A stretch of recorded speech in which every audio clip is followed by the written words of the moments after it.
are Christians outraged about Mr. Vegas's Irma song? If a girl come and mash up with ear, we know she a dirty Irma. Mr. Vegas will be here to answer.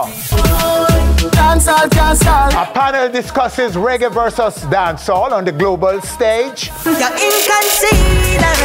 The British-based Jamaican Pop achiever who is poised for big things. Take a little, talk a lot. And the Jamaican-based dancehall artist with the #1 selling album. Me wanna know where you come from. On the Billboard Reggae chart at the moment that we have never heard of. All coming up right here on our stage. Welcome to the show, everyone. I am Winford Williams. We'll be right back. People have no shelter, dirty Irma. Reaching more and more screens around the world every week. Onstage, so much more than entertainment. A song by dancehall artist Mr. Vegas in aid of victims of Hurricane Irma has generated quite a controversy in Christendom. What is it about this gallant effort by Mr. Vegas that's causing such a storm among followers of Christ? Mr. Vegas answers right now. But why rush? Mr. Vegas. Respect. Why rush? Rush, you there, support you, Mr. Vegas. No, we could have no, we must say. People, go on YouTube and you see a song named Japan Get Crazy. A long time here in Vegas. Years ago. Okay, Mr. Vegas. So, so let's go to the song right now. Let's give people a piece of the song. When if a girl come and mash up with ear, we know she a dirty Irma. Who blow down the house, make people have no shelter, dirty Irma. They say the devil is a liar, but he no lie like that girl, yeah, dirty Irma. I mean, you tell us that girl she wickeder than Delilah, dirty Irma. Adios Irma, Irma, Irma. Me say do not return ya, turn ya, turn ya. Adios Irma, Irma, Irma. Me say hasta la vista, do not return ya. Adios Irma, Irma, Irma. Me say do not return ya, turn ya, turn ya. Me say adios Irma, Irma, Irma. Hasta la vista, do not return ya. Hey, what a girl blow hard. She come and she blow down the house to me yard. Ha! It's a girl, yeah, a fraud. She have people a ball out. Tell me, Lord, mercy, yeah. She pass through like she mad. Me know say she come straight from the devil squad. A true, them say Jamaican bad, but Irma no come, so we have to thank God. Adios Irma, Irma, Irma. Me say do not return ya, turn ya, turn ya. Adios Irma, Irma, Irma. Hasta la vista, do not return ya. All right, so that's the song. So Vegas, answer the question. What is it about this song that is causing such a stir? I just think because it's a dancehall tune. It's a dancehall song, and maybe the lyrical content, some people have a problem with the lyrical content, I guess, because the humor in the lyrical content, and some people are not used to humor, because everyone just seems to think that, you know, dancehall of today is supposed to just be a music that is just... No God, no dancehall. No God, no night, and it just, you know, like, people can't laugh about things anymore. People can't find things funny anymore, and people just brand dancehall, you know, as a certain type of music. And I've been saying from day one, even when you saw me on the Jamaica cruise, I said, listen to me, nobody's gonna let me speak bad about dancehall. Tell people that I'm not singing reggae again. I'm so extreme of a Christian where I denounce dancehall music, burn reggae music, rebuke reggae music, because that music, this music put food on my table, my mother table, my pit in them table. People come with all these Bible scriptures, Bible quotes that you can't mix oil with water. If once you go old, you can't. Once you go new, you can't go back old. Blah blah blah blah blah. But you have to understand, at the end of the day, people should just see this song as a song that Mr. Vegas did. So the only reason is because it's the dancehall song. Of course. Is that true, Rush? You're a radio DJ. Are you playing? And the same reason why. The same reason why one phone book of dancehall point them a burn it out. What wrong with dancehall? Why a man can't? A good thing Vegas a do. Irma mash up all heap of people. Them same people where they on them social media are punching things and I try style people. What them a do for help the people them in Irma? Big up Vegas for that. So is it just them a style the song because them feel like, so what them a try say my dancehall and my reggae music are devil and dirty music? Are for dirty people? So what dancehall and reggae music can't do good too? If that song was on a Christian rhythm with all the same words, then people them would have quiet. them a try. Is it just Jamaicans who are burning it? No, you have to Jamaican Christian who are burning it. You have to understand, the majority of Jamaican Christians, you know, they're really extreme, you know. Of Caribbean people, you know, that deals with Christianity. But me's a man that sit down and worry about what the Christian them say, and will stop me, you know, from try supporting them people in the Caribbean that watch your show every week, that support Mr. Vegas over the years. You understand? That is a bigger thing to me than I worry about the Christian. Because first and foremost, me's a man, if we're supposed to go toe to toe with this thing and them judge me for my sins, me I got to start point out their sins. And I've been to the churches and all of these churches, and I've been to, and I've seen where people living contrary to the words, people acting contrary to the words. I go to church and see people are running up and down and speak in tongues. I look, I see no interpreter. Pastor come to me, pastor, prophets, everybody come to me, tell me, say, God, give them a message to me. And I'll know I can't get through with the message yet. So you have to understand, say, if me go point start point back finger, now we go point finger until God come. How is the song doing, and how are you raising the funds, the objectives? Well, are they being the reached? GoFundMe link, you know, is almost at $2,000, and we know that's a start.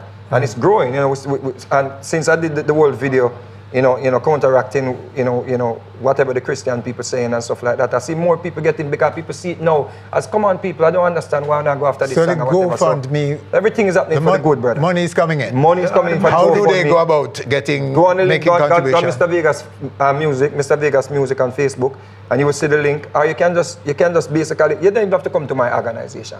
What I'm trying to do. There are many people right now trying to support this cause, because you have some island totally inhabitable right now. Barbuda, done. Yes. St. Martin, yo, listen, St. Martin, people think this thing is a joke thing, and that is what upsets me mostly about the people that are coming out against this effort. Because people, maybe them don't see it. You have people in St. Martin, you have some man have cutlass. That's where the focus should be. Right, some man have cutlass Machete, and a fight over food. A fight over food. A man here say, right, you have a bread, a man want to run your bread. And I run in your house for your bread. And because you know, some of the ports, ships are unable to dock, you know. The ships trying to reach them with food. But the ports, them, you know, ships them can't dock. So the people them are hungry. The people them need water, the people them need food most of all. So when we're trying to put a foot forward, you're not putting a foot forward and you're not supporting the cause, but you're not supposed to speak to the majority who want to see these people get help. Speak to them now. We just want people to know that they can go on the GoFundMe link, Mr. Vegas Music, go on my Facebook, you see, Mr. Vegas Music. Or you can go to Mr. Vegas Irma Relief Funds at gmail.com. And how will they be helped? By your fund in particular? When we get the funds now and we reach a certain target, we try to find the most reputable people in these regions. Whether it's gonna be the ministers. No, the Red Cross, I get too much red flag from the other day. We can't bother with them. So we have to go on the ground ourselves and find the reputable people that we can say, listen me, this we bring to help you people out in whatever way we can. It might not be, you know, a humongous amount, but we just want to put a star to it that other people can see. Just like what they're doing for Texas. So all the islands will get a piece of this. The most damaged places, the people that need it the most. We know about Barbuda. We know about St. Martin, we know about some of the Virgin Islands. The US Virgin Islands. Turks and Caicos, they get it. Turks and Caicos get it wicked too. So we have to understand that this is just a time to just promote the music and make the music do good. So right now you're watching on stage, you just want to go on Mr. Vegas Music page and look for the GoFundMe link and support it. Or you can just support some form of organization. We're not telling you don't support the Red Cross, you know, even though they have the controversy going on, because you have to find it in your heart to give. All right, so, and we're going to come back to talk music with these two. Yes, I. These two will be back later on to talk music. I want to talk about the dancehall versus reggae on the international scene. That will be a massive debate, okay, coming up. But we just want to take time out to big up and to assure all our friends and all the victims of Irma that you're in our prayers.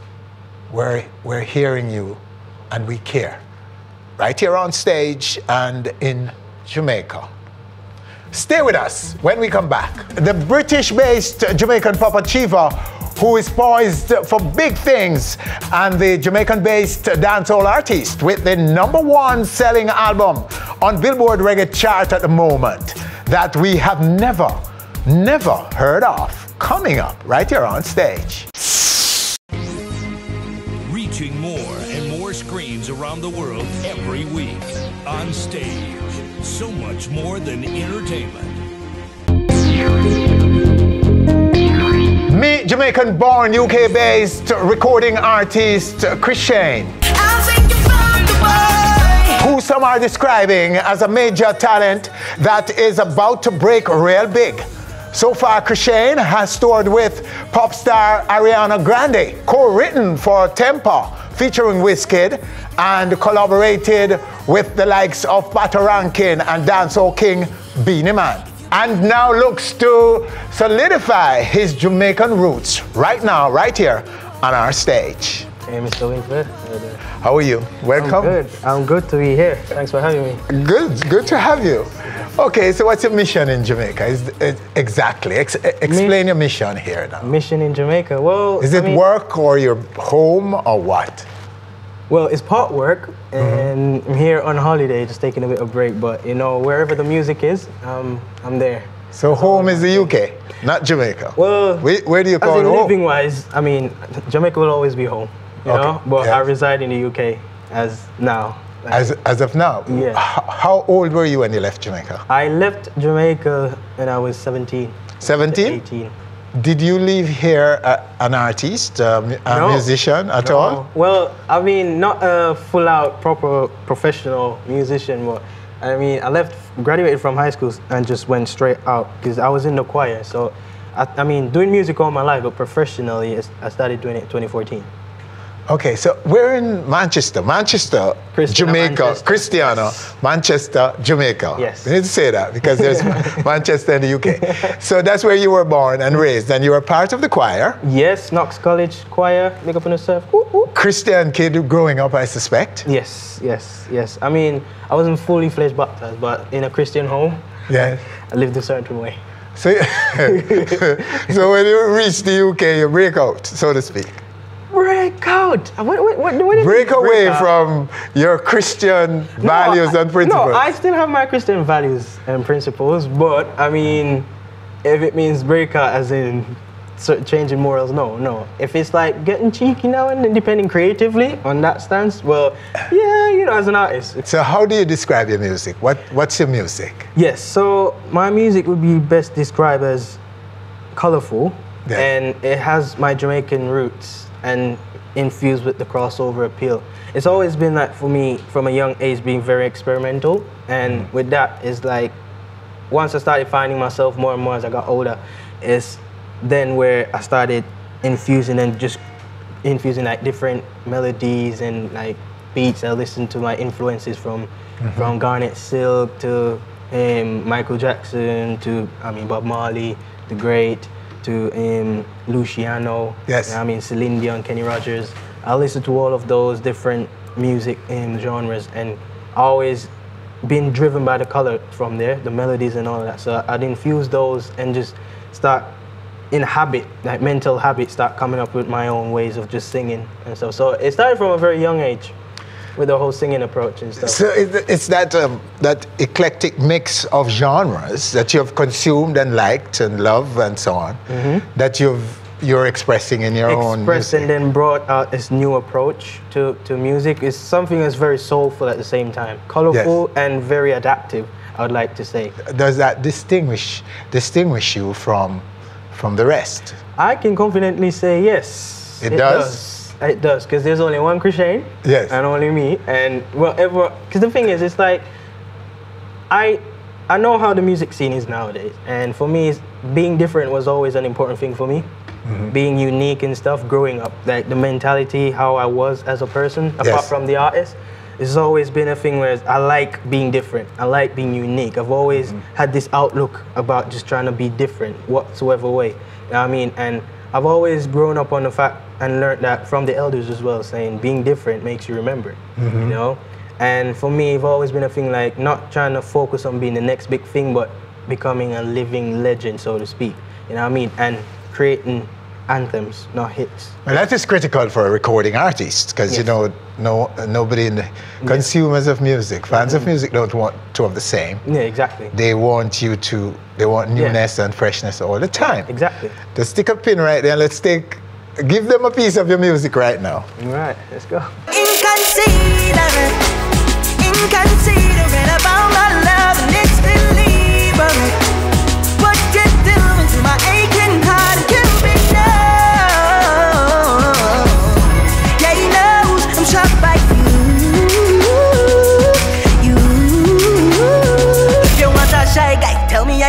it. If you need a rude boy, baby, I can deal it. If you want a lover man, trust me, I go feel it. If you have no other plan, let me be the reason.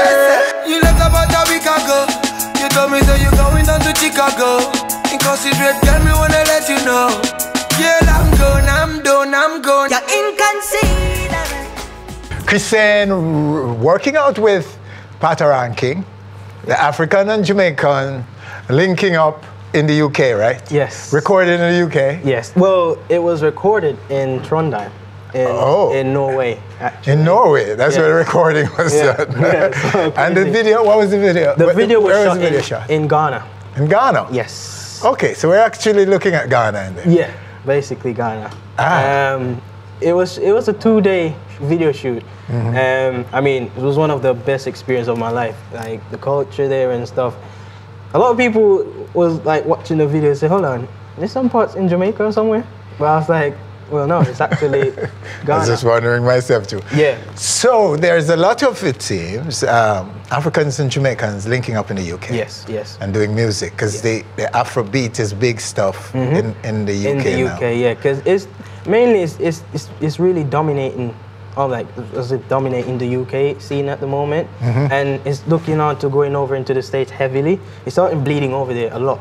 So it's like I said, for me, it was very important to solidify that link with Africa and Jamaica, because I mean, based on roots, for 2 reasons, based on roots and like the musical similarities with both, were very rhythmic and all of that. So it was like me doing this, and then that was the first time hearing about Patoranking. So it was like, okay, Patoranking, and I got his introduction and stuff, and then yeah, we kind of linked up and then heard his stuff on it, but I didn't know it was like, he had that approach of a DJ kind of thing, like having that almost Jamaican DJ swing to it.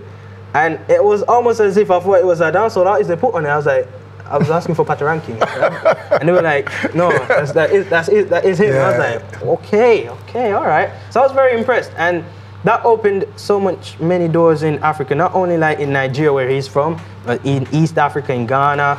You have West Africa, is on MTV, East Africa MTV, MTV-based West Africa, South Africa. The radio stations there, the support has been immense. Like, it's been really crazy. But this isn't the song you got most of your exposure from. No, actually not. It was the song with Drunken and Capable. Right. The first debut single featuring Melissa Steele, and had the remix with Beanie Man on it. Right. Yeah. So how well did that do? And where did it do well? So it was only service for the UK as a first promo single. That went, so on the Shazam chart, it was the highest Shazam record for September in that period, the highest record on Shazam. It went to number 3 and then went to number 1 on the Future Hits chart. And then it debuted in the top 20s on the British chart. And then later on going into different like top 100 in different parts of like Dublin and different parts of the UK and the United Kingdom, different side of Europe. All right, let's take a little piece of it right now. You can blame a man for dying, but I cannot deny it. From the moment you arrived, oh, you got my heart drunk and incapable. I beg you, please don't leave me miserable. Drunk and incapable. So that's that's your biggest track. You got most of your exposure from that. Yes.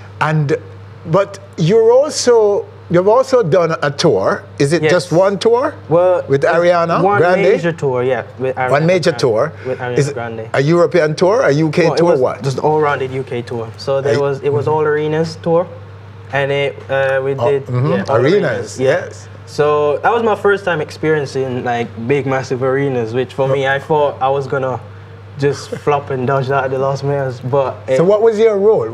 How were you presented?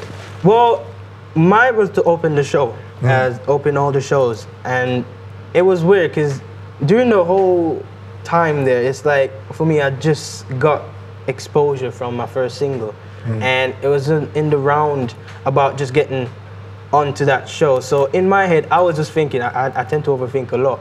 I was thinking like maybe it's too early for that, maybe it's not. Okay, I don't know if I'm ready for this, and I don't know. It's like during the show and stuff, it was really not what I expected. Like way beyond what I expected. Like the reception was really good, and there was new fans being created. You know, new adventures, new opportunities being created. Ariana was really happy herself. Was really pleased that I was there to come and do my thing. You know what I mean? Your songwriting. Songwriting, yes. Sounds like you're a big writer.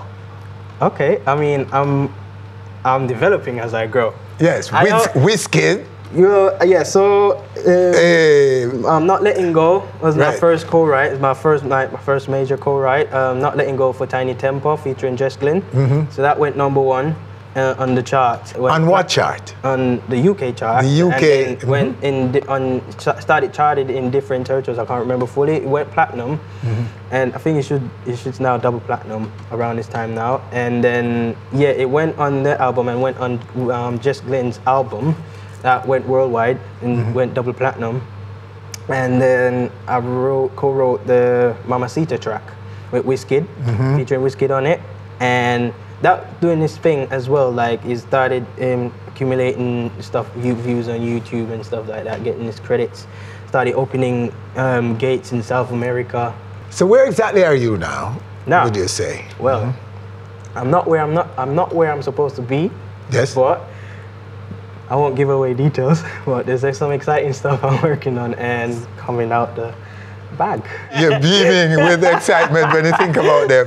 So we'll be tracking you to make sure that we get the story. But yes, soon. But talk a little bit about your Jamaican roots now, because you're here. You want to be Jamaican. You want to continue to project your Jamaican-ness in your career.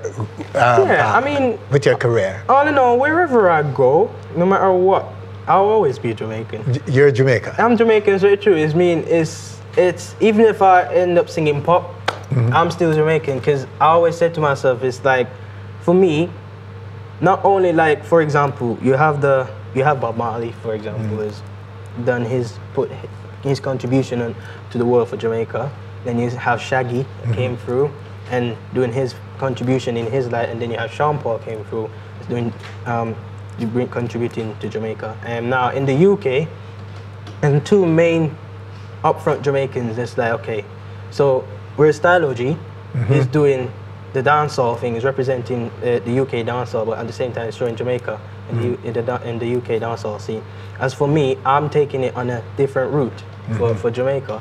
And I think it's important that, again, where I keep saying to myself, I always like to be different and stuff, you know what I mean? So with that, it's like, where my vision is, I know that next year I'm not going to be the same person creatively I was, but I know that I'll be showing different sides to me, you know what I mean? Like, I always say, spread the color, you know what I mean? So for me, that's always been a thing for me, spread the color. It's a way of life, and I live by it. So it's like, for me, it's important that, guaranteed for a fact that I'm gonna be a different person creatively and a more evolved person. Because I always believe in growth, you know what I mean? And you only become better when you grow, you know what I mean? So you're gonna expect the same Jamaican kid, but a different style.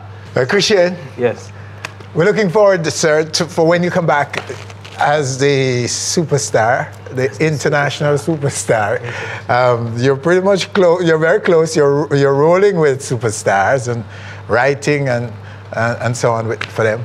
Yeah. But when you come back to Jamaica in your own right, we look forward to having you right here on our little stage in Jamaica. It's a little stage. I'm so happy to be here in front of you, Winford. I mean, from growing up watching you on telly. Oh, great. Good to know. It's an honor. Thank you. Yes. Well, we look forward to having you back, and we'll be tracking the career and making sure that Jamaica knows what you're up to. Blessings. I appreciate that. Thank you so much. Well, there you have him in this segment. Krishane, our very special guest. Stay with us, still to come. The panel discusses reggae versus dancehall on the global stage, and the Jamaican-based dancehall artist with the #1 selling album on Billboard Reggae chart at the moment that we have never heard of. Coming up right here on stage.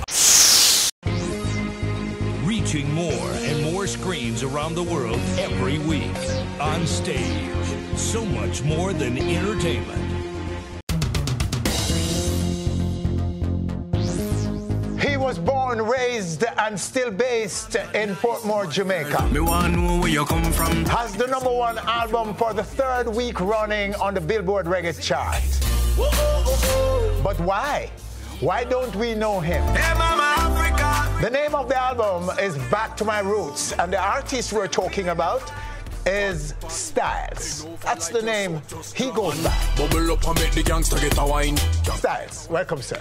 Winford. Good to have you. Oh, pleasure. All right, so why don't we know you, sir? Well, to be honest with you, Winford, I don't really know why the industry don't know me. But a lot of people know me in the streets. Yes. Amongst regular people and the who's in the streets. But as far as like the media and media houses, I've reached out many times, but you know, if you're not in a certain circle, it's hard to really get, you know, sometimes you talk on people and listen.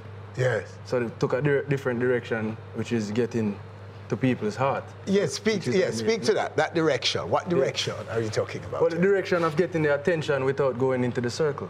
Okay. And with technology. So there's an inner circle, yeah, which everyone has to get into. Yeah. Everyone aspires to be in. Yes. You didn't get in. Most young You artists, did it on your own, outside of that inner circle. Well, I wouldn't say on my own, but outside of the circle, yes. Okay. Me and my team. So you found, yeah. So to describe that route for me, because that's interesting. Well, in order to, I must say this now. You know, you play football. Yes. And in order to play football, you have to know the rules of football. Yes. So that is basically the same thing with music industry. If you see something now work for you, you can't expect for the same thing and expect different results. So Okay. I just figure out a different way where them can't stop me. No matter what you do, you can't stop me. So how long were you being circumvented? I wouldn't say I was being circumvented because it's not like I go to people and them say, yo, you can't come in there. So, or you can't do this or you can't do that. It's just that it's an unspoken cult that's in the music industry. So you were slighted? Exactly, you know what I'm saying? So I'm just smart enough to see it and just not work with it. So you went on your own information search. Yeah. Understand the nature of the business. Right. Because we're talking about Billboard here. Yeah. For you to get on Billboard #1, 3 weeks selling, sold over 3,000 copies. Right. In what? In 3 weeks. In 3 weeks, 3,000 copies. Right. When we compare that with people like Vibes Cartel and others, have been there for a while and they're not doing much better than you. Right. So this has got to be a big achievement, and it's interesting to hear that you have found your own way to the Billboard Reggae chart without the mainstream Jamaican industry, if it can be called an industry, knowing anything about it. Because I don't know you, sir. I confess, I don't. Well, we've met before. Yeah, we've met. Perfect example. Right. We met, and you just reminded me of when we met at a plaza in Kingston. Right. And go on. 4 years ago, I meet you. I say, Winford, I have my CD. Yes. You and Jason. I say, here's my CD, my first project. Yes. Stylez and his 6 disciples. And you say, yeah, I gotta check it out. Okay. You listen, you hear the fusion of the thing what them call Tropical House now. I've been at that 4 years ago. Yes. And he was like, go on do your thing, youth. But this is what I'm saying. People see me and know of me, but never really took notice for say, yeah, I Stylez this. Because we never make no noise. All right, so let's make some noise with one of your track right now. Me stay to myself is a pity, yeah. How some of them dog. As them hear something spit, them quick fit talk. You know, sister, them boy, they are see dog. Cause them are no gangsta for real. Them boy, they are gangsta up shade. Them boy, they no gangsta for real. All right, it's a pity. That's a track from the album, right? From the album Back to My Roots. Yeah, man, leading single. All right, and stay to yourself. Stay to myself. Doing it on your own, by yourself. Yeah, man. And so it's one of the singles. So this is doing real well now? Yeah, man. So has this changed anything for you in Jamaica? In terms of the acceptance? Are people now warming to you now? Well, the thing is, Winford, the biggest challenge for me, this song been out for 1 year now. Yes. The video been out for 1 year. The video and the song went viral on Facebook and YouTube. Okay. 1.5 million. 1.5 million on Facebook. Right. So, but the thing is, if you notice in the video, you can't see my face. You can't really see who's singing it. Okay. So now I play catch up. Okay. To put the face to the audio. So, but you're not blaming anyone? No, okay. definitely. Okay. It was a strategic move. But now I just have to run down there. So you're running out, you're coming out now. Yeah, well, that's fine. There's no set way to do this thing. Definitely. There are all kinds of ways you can do this, yes. Yeah. So I commend you though. I congratulate you. I commend you for not giving up and for finding your own way. So who are your fans? Because who are your fans? Well, to be honest with you, I'm still putting that together. Your fan base? Yeah, fan base still. So you don't know who they are? Well, I know who they are. Is the younger audience and the mid, from the 12 to the 40, right up. Because as I say, I tried win over people. Are they mostly? Dancehall, Jamaica. Jamaicans in Jamaica in or Jamaica, all over? overseas. Jamaicans here and abroad. You're saying. So you have crossed over yet to international. Get in there. Fans. Get in there. Because the thing is, Winford, what I did is I studied online. Yes. My education was high school, that was it. Yes. But then I go YouTube, college, and Google. Okay. I say, here I am now. I want to figure out how I can reach the people. Yes. And the best way to do it is through ads. Mm-hmm. And collaborate with social media influencers. Okay. Get the word out. But right now, I get a lot of backlash from the industry per se. So, yo, how you reach #1? You outsell Junior Gang, you outsell Chronics. Yes. You do this, you do that. But them don't know the work that me put in. Them don't know when me used to walk a studio. So the industry coming after you for your achievement? Yeah, people are saying my numbers fake, me I cheat Billboard and all kind of things. Oh, seriously? But we're not really business because, remember, my father used to tell me that education is the key. Mm-hmm. But it not necessarily mean education as in go school and get So your underground marketing machinery is what did it. So that's what you're revealing to your detractors now. That it's a marketing plan, and you took time out to educate yourself about how to market a product. Right. Including yourself, your music product, and you, the person, as a brand, right? Yeah.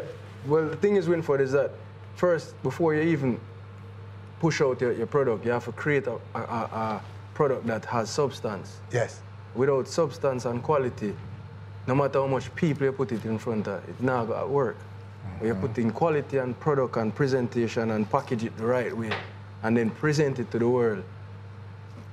90% of the chance you think I got shot. Yes. And that's what me apply to my thing. Well, my brethren, we're going to send you on, Yeah, man. And hope that you will come back soon to report more good news to us and inspire us. I'm inspired by what you've done. We as musicians now really make no money at Jamaica. That's so you right. need to start making music with visa in it. New way of I like that. Make music with visa in it. All right, sir. One love, and great work. And congrats again. Yeah, and we're looking forward to seeing you again soon right here on our stage. All right, there you have him right here, our very special guest in this segment, Stylez. And the tagline for Stylez is, I am Stylez Music, right? We didn't talk about that. Yeah. So you can call him that too. I am Stylez Music. That's the man sitting here, unique way of getting to the Billboard Reggae chart. Stay with us. Still to come, a big debate about music, about reggae versus dancehall on the international scene. Which is bigger? Some people are saying dancehall, others are saying reggae. When we come back, a big debate will be right here on our stage. Adios, Irma, Irma, Irma. Me say do not return ya, turn ya, turn ya. Reaching more and more screens around the world every week. On stage. So much more than entertainment. Present incursion of Jamaica's music in the international pop mainstream appears to have reignited the long-standing debate and confusion about whether reggae is bigger than dancehall on the international scene.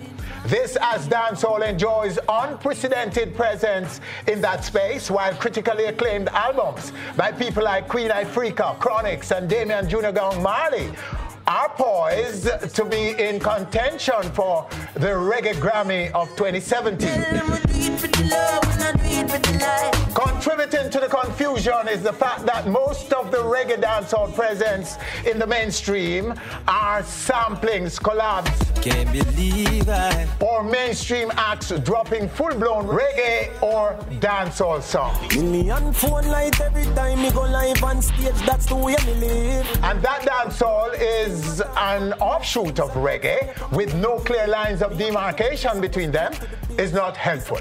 Two people who know a thing or two about these issues are ZJ Rush, dancehall artist and radio jock Rush, and the Mr. Vegas. As promised in our first segment, a big discussion now on reggae versus dancehall on the international scene. Gentlemen, welcome. Veggie. Respect. Blessed love. Mr. Rush. Man. Rush. Why Rush? Let's start with you, Mr. Vegas. Your take on the issue. Where are you on this debate about which is bigger, reggae or dancehall? Well, you know my stance from day one. I just think it's one music. I think you know, everything, you know, is a copy of, you know, where the music is coming from. Yeah. The music is coming from ska. You know, went to rocksteady, slow down a little bit. Then, you know, here comes reggae. And where dancehall arrived, when dancehall arrived, it was basically Stylez playing in Root Radix. Yes. And I think Stylez took that whole influence from Root Radix and did the Punani rhythm. And Roots Radix was was a one-drop band. Was a one-drop band. So basically the beat used to just be like boom, ka, boom, ka. You understand? But when Stylez went to Jammies now with Clevie and did Punani rhythm, was the boom, boom, ka, boom, boom, ka. So if you check it out, it's just basically, everything is just basically a baby from where the music started. Yes. So I don't really, you know, try to separate the music like dancehall. It's not important. Right, to me, because it's a reggae Grammy, you don't have a dancehall Grammy. It's a reggae Grammy. And when you go overseas, they call you reggae artist. It's just us in Jamaica, we look at dancehall and people, you know, just say, oh, dancehall music, that because it's more up-tempo and all of these things. But remember, reggae music was basically, people call it rebel music. Barrington Levy was, you know, is in the Guinness Book of Record for dancehall. Mm-hmm. Even though if you listen to Barrington Levy's songs now, you will say it's reggae. Yes. Because it's like a rub-a-dub vibe, you understand? Mm-hmm. So what he's in the Guinness Book as a dancehall artist. Yes. Everything from Punani rhythm. Yes. It doesn't matter. Temperature, Sean Paul, all the rhythms, Dave Kelly come right down. Everybody is a derivative of the Punani rhythm. Rush, so your take on it, Rush, but let me throw a question in before you answer. Some feel that the Billboard mainstream charts are eluding reggae. Give us your own view on the whole thing. Here the thing is now, the Billboard reggae, the Billboard charts overall, they do reflect a certain demographic. But the first thing you have to think about is which market. Because at the end of the day, if you go Japan, reggae music bigger. Yes. You see me? If you go Europe, you can't argue reggae music is bigger. In Africa, reggae music is definitely bigger. You understand? But the problem is now, for me, you know, what my problem is that the music we are producing at Jamaica right now, which is spearheaded by the biggest producers and the biggest artists, there's a big gap between what we are produce and what the world seems to want to hear. Yes. From Yasso. We now give the people in the reggae and the dancer what they want here, and that is where the issue is. So when the main artists do the music, there's a culture that going to follow the top 10 artists, and them are going to like that. But then you have the rest of the world now, we're not going to tune into that because them don't want to hear that. So this bigger, smaller discussion, this to me, kind of just, that part they're not really interested. That's not important. No. I feel like at the end of the day, we as Jamaica, and to me it starts with the producer. The biggest festival in Europe are reggae. Yes, but our people in Jamaica appear to be using the Billboard as a benchmark, and the American media in general. Our people. But at the end of the day, I guess that's a part of what I said. They're using the Billboard as a benchmark, and if they don't see something on the Billboard, or if they see something on the Billboard, they think it's the biggest thing in the world. Right. Or if they don't see it, then you can't be that big. Billboard is not irrelevant, you know, but it reflects one specific thing. Mm-hmm. But there's a whole world outside of that one thing. So it serves a demographic. A demographic, but that are the biggest consumers of especially dance music. So if you are someone that doesn't have a global point of view, whether because you don't travel or you just focus on what you say every day, the first thing you have to say is, yo, reggae music now go on with nothing, I just dance all I do it. Mm-hmm. But if you have a global eye or ear Yes. You are gonna know. Let me tell you what the point we're missing. The people that still hang on to reggae music, basically maybe 50 and over. But when you come on to the buying public, is who buying the music. It's young the kids people that are buying always the the music. ones buying, right. You understand? That's why you see Sean Paul tapped into the Billboard chart so many times because Sean Paul brought fun to TV. Sean Paul catch the kids them with the dancing and all of these things. The Sean Paul video was a dancing video. So the youth them look at that. Reggae is not like that. No. Reggae is more of a message music. And sometimes as we were reasoning off camera, where it's not everybody are going to give you that platform to spread the message where you want to spread. Absolutely. You understand? Right. So you have to understand that dancehall music, the reason why dancehall music not charting from solo act in Jamaica is what you said before. Like Rush was saying earlier on, we're not doing the dancehall where the people them want to hear, the fun dancehall, the happy dancehall. Right now if you have a song and the two catchy, people say, yo, you know, that have no lyrics tonight. You understand? When back in the days, people just wanted to hear something where they can sing along to Murder She Wrote and and all of these songs. Simplicity. Simplicity, and that is what we're missing. Dancehall music is being consumed by the youth them. And what the youth them by want a to specific hear. demographic. Right. What the youth them want to hear. And they are more active in searching and clicking for what they like than older folks. For perfect example, if you put a song on iTunes right now, me and you not going to sit down with a credit card and take 5 minutes to go sign up on all of these things. We don't have that patience. But a little youth, him having fun and you know, whatever, whosoever is his fan, you know, he's a fan of. So he's going to sit down and make sure him download that music. Up to 25, you will seek out the artist. You will follow him. You'll pin him up. You will want to know everything about him. Over 25, the artist must find you.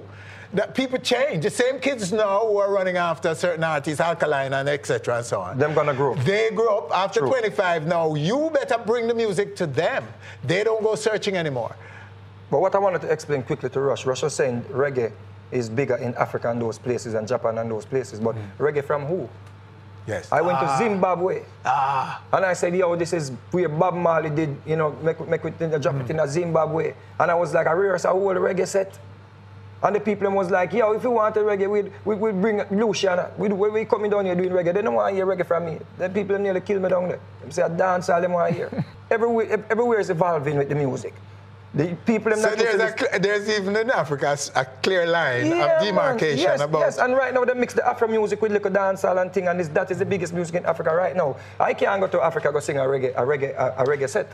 The biggest artists that do Caribbean music in Europe, Junior Gang, yes, Gentleman, Alba Rosie, Protege, and them artists that do either reggae music or a fusion of roots, dancehall. Right. So that is a testament that, you know, first of all, it depends on the geographic location, but it is a testament of the power of that type of music, same way. But those are the people that basically grew up listening to Bob Marley, and their kids, you know, listen to Bob Marley coming up. So those people in the festivals in Europe, those are just reggae heads.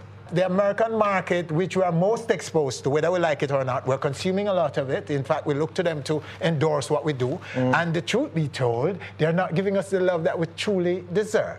And sometimes the rest of the world that is giving us, we don't know. We don't pay them any attention or any mind. We don't even know what size the Australian market is when we sold gold down there. When we sell gold in New Zealand or in Austria, in so many countries in the world, we don't hear about it. And even if we hear it, we kind of shrug it and say, it's no big deal because we don't hear it on Billboard in the US, which is solely made and servicing the United States market, the US market. Well, I don't feel Billboard only services America because they have a lot of replication of the Billboard around the world. But again, I don't want to necessarily just focus on that. There's a bigger issue at the heart of this, and it's the issue that I'm going to stick to. And I'm really pleading to the producers, because to me, that is the root of it. At them first give the rhythm to the artists. And I'm also pleading to the artists because the artists have a lot of power. And I'm pleading also to the selector them. We need to close the gap between what the world is buying and what the world is asking from Jamaica. We need to close that gap between what we are producing in Jamaica, because you take the majority of songs, we run the place in the summer.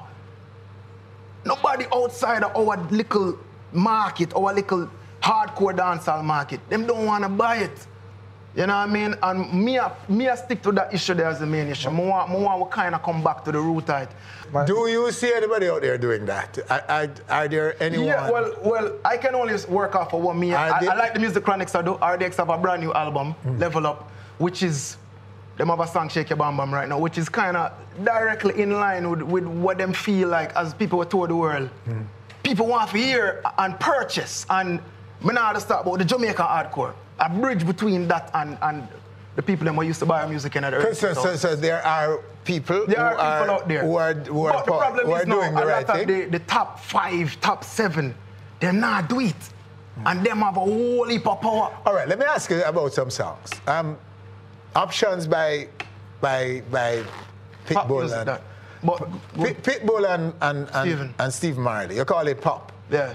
And it doesn't have a reggae flavor in it. It have a reggae flavor. Okay. But I wouldn't consider it reggae music. Well, pop isn't a genre, is it? Pop is what's popular. But and the reason why you're saying pop is because people it's easy listening music. And they don't have to be consuming it in any particular space or place. It gets you. Right. It finds you and owns you regardless of what your favorite genre is. Right. So it's just a big song. Where do we put songs like that? Shouldn't we encourage more Jamaicans to do records like that? Easy listening records that can reach people anywhere. Yeah, definitely. I mean, when they asked UB40, why are you such a massively selling reggae band? You know, the answer they said was that they took the religion and certain controversial things out of the music. They went from very universal messages of just love, right? And you know, things that the average person can digest. Yes. Like if you take Magic Song, why you wanna be so? He must sing me life story.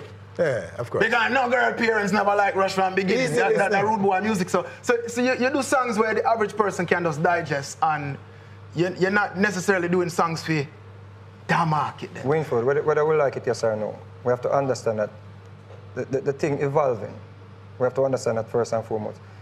What the youth them hearing now and what the youth them accepting now, what them embrace, is not necessarily what we want to hear. Yes. The youth them are here different. You know, we can have people gone, because there are people doing original rubber dub, people are doing original dancehall, but you have to understand that when you go on YouTube, everybody looking at YouTube and Spotify and these things now. Look at the views on Spotify and YouTube. You know, the dancehall songs are dominating because this is what the kids them want to hear now. Yeah, when we came, the youth them are listening different now, Winford. We can't keep saying, okay, Vegas. go back to this, go back to that. No, what I'm saying, Vegas, it's not a matter of going back anywhere. Right. It's about easy listening mainstream music. And I'm saying that mainstream music, which, whether it's reggae, a little bit of reggae, or all reggae, I don't care. What I'm saying is that Jamaicans are capable. And I am noticing that records that are properly made, regardless of who make them, stand a very good chance of being listened to by people right across the age group. Listen, the records that are big now in top 40, we're not talking about Billboard now. If you look at top 40, international top 40, right? And there are radio stations in Jamaica which are playing them. Listen to those records. Does it matter everybody from every age group can relate to these records. The same thing Rush is saying. In what way though? In what way though? In what way can they relate to it? They can relate to it by understanding what the record is saying, and the melody is getting them. Of course. The rhythm, the whole construct of the record is easy. Of course, that's the case. That's the case. But these records that you're talking about, top 40 records. Yes. These artists, they have major record labels behind them. These artists have people behind them pushing their records and all of these things. Behind them. If that is what's working, then we need to make it. No. We don't just get up and say we're going to make a Billboard record or a pop record or we're going to make a record to sound like a Billboard record. Every time we try to do that, we end up producing something that never ever I'm not saying get to that point. I am saying that our music, the melody, that's why certain dancehall, you were saying it, don't contradict yourself now. You said that there are certain dancehall records that nobody can go around. especially those that were made in the 90s. Right. And everybody loves it because of melody, because of how it is constructed. It has nothing to do with where I say or how you say it. And the kids, the same kids them, who, man, I lick it over and I give it to the I feed it back to the same kids them that you're saying, what them want to relate to. I don't think you understand the point I'm trying to make. Yes. You're saying we should try and make music like what these people are making, catchy music and so forth and so on. Yes, of course, that's a formula. But I'm saying the youth, them nowadays, the nowadays youth, them, they're listening different. Look at rap. Look at rap. If you listen to DMX and if you listen to Snoop Dogg and all these people, listen how they used to rap. Now the youth, them saying, and they're all over the Billboard charts and they're half a billion views on YouTube and all of these. In terms of examples, we don't really have to go outside of our own thing.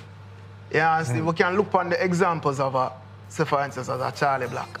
As a perfect example, who is not a top 10 artist originally in Jamaica. You don't know, he never did a dominate the place. Great artist, you know, but he never did a dominate the place. Which goes to another thing where you just say, it's a collaborations. A lot of the big songs in America, if I call them, are collaborations. And in Jamaica, we have this whole rivalry thing where you want to kill you and you hate you. Can you imagine if a Charlie Black's like Rhythm was produced by one of the top 3 producers in Jamaica, all of them. And upon that, you did have a collaboration with you name the top 3, Idonia and a Alka and a Poppy on a one record. It would have not only dominate Jamaica, it would have go straight cross because everybody would have bring them fans to this thing. History has proven that we can't go into studio and say, okay, I'm going to make something to go Billboard. Every time we try that, we flop. Every reggaeton beat have the same sound. Yeah, brother. They have one beat, them say, yeah, what, it work? Look on the whole of the Migos that we are talking about and the Uzi them. I want rhythm. Yeah, brother, but I'm saying, our dancer music don't set that way there. We just have a start. Like I don't. Hold on. Yeah. That song is gonna go to the next level. I know, so when I do a record that I don't not think about the crossover market. No. Him just have a bad song or a bad idea and he put it down. And it's very simple, right? Right. You agree with the simplicity? Of course, we agree with that. What I'm saying is, we don't go into studio and say, okay, I'm going to make a Billboard song. Every time we try that, the artist come out rapping, or the artist come out twanging, or the artist trying to sing like Justin Bieber, and it flop. Every time we try that, we put the biggest of artists. I don't think that's what we're talking about. But what I'm saying is, but Charlie Black did not go into the studio and say, you know what, I'm making a Billboard record. I've been there with producers, okay, spent so a whole lot of money. Well taken, Veggie. We just do music, our music just, the point we all should agree on. If the music is catchy and a nice punch and a nice hook, it have the potential to go to the next level. Yes. But we don't go into the studio and say, okay, I'm going to make a Billboard song. The whole rhythm thing and the whole sound and everything changed because producers started to produce a style of rhythm to accommodate a certain type of artist. And you have some artists, them cannot sing on the original dancehall rhythm, them don't sound good on it. Them don't sound good at sing melodies. Remember that, you know, back in the days, you have White Bounty Killer, them song still stands out. Why Beanie Man song still stand out? Why Keep It on the song still stand out? Because everything was basically in a major key, and the key is like maybe up to C. And Bounty Killer, no matter basically sing. The main thing with the nowadays artists, them, the Poppy them, the Alka them full of melody them. I can't see them get a bookshelf rhythm and fail upon it. Yes. I can't see them get Egyptian Holy rhythm or Charlie Black's rhythm and fail. Because what dominate the business right now is melody them have it. Don't you have melody and voice? Me can't see them at Egypt on them rhythm they fail, so I disagree there, so. You have to understand that bad rhythm bring out bad songs, so we can agree to disagree. Me agree with that too. So because the rhythm nowadays, if me listen rhythm alone back in the day, make me feel like DJ. I know, me I prove you wrong. Look at me prove you wrong because you have thrown names out there and I say you know them can't feel upon a rhythm. But listen to when these artists go on stage, them not sound bad like them record because them have the auto-tune. Yeah, the auto-tune can make them sound like them sound. Them can't sing and sound like them. Listen me, back in the days, the real artists, them, you're talking about bookshelf rhythm and these rhythm and heads eye rhythm and all of those rhythm. You have to go back on the stage and match back that for it to even sound good. You flap. If you can't sound back like, oh, Beanie Man, go back out there and say, oh, na. You have to go back out there and hold back the key there. Because the rhythm in a certain key and any you don't on the key, you're going to sound stupid. And these days, people accept mediocrity. So what we do? I'm on the stage and them sound half keep on the rhythm and we just say, yeah, man, him take it, man. Anyway, gentlemen, we have to go. We'll have more discussions like this. Well, me hear enough artists but me all right with it. All I do for me, I call out. When them go up on a stage show and them sing back like how me hear the record sound, me will agree with you. All right, so That's a good note on which to say thank you, gentlemen, for this discussion. A nice debate which will continue, no doubt. It doesn't stop here, but we hope that we have stimulated some discussions around this topic among our listeners, our viewers right now, gentlemen. But before you go though, who's poised to do right big now, things? I think why Rush poised to be the next big thing, you know, because I have my EP I drop and I have to talk about that. I have EP, because watch out. I talk about my EP because I do one song, and I say if anybody did like that one song, then Google me, appear on stage, I'm going to say, and some bag of things. So I say, I do EP, so I have a whole heap of song, plus big up RDX song, Level Up, and Assassin, I like the song them I do from what they are. And Biggie, who's poised? Him say I'm poised. You? Are you poised too? Right now, Mr. Man just go on the music, you know, but let me tell you something. The next big thing right now is I Do On Ya. I Do On Ya, yeah. And of course, never song with people have controversy about the Irma song. Okay, your Irma song, which we discussed earlier. All right, so there you have it, our discussion, our panel discussion. Reggae and dancehall on the international scene. Winford Williams, on behalf of all of us, thanking you for joining us. Do join us again next week for more On Stage. Adios, Irma, Irma, Irma. Me say do not return ya, turn ya, turn ya. Adios, Irma, Irma, Irma. Me say hasta la vista, do not return ya. Adios, Irma, Irma, Irma. Me say do not return ya, turn ya, turn ya. Me say adios, Irma, Irma, Irma. Hasta la vista, do not return ya. Hey, what a girl blow hard. She come and she blow down the house to me yard. Ha! It's a girl, yeah, a fraud. She have people a ball out. Tell me, Lord, mercy, yeah. She pass through like she mad. Me know say she come straight from the devil squad. A true, them say Jamaican bad, but Irma no come, so we have to thank God. Adios, Irma, Irma, Irma. Me say do not return ya, turn ya, turn ya. Adios, Irma, Irma, Irma. Hasta la vista, do not return ya. Adios, Irma, Irma, Irma. Me say do not return ya, turn ya, turn ya. Adios, Irma, Irma, Irma. Hasta la vista, do not return ya. Watch out. She left me in need. She go in on me feel and blow down me weed. And we a say to me, she blow away all me seed. Blow when me fall could me can't believe. I suspect you like that video. For more, click and be on our stage always.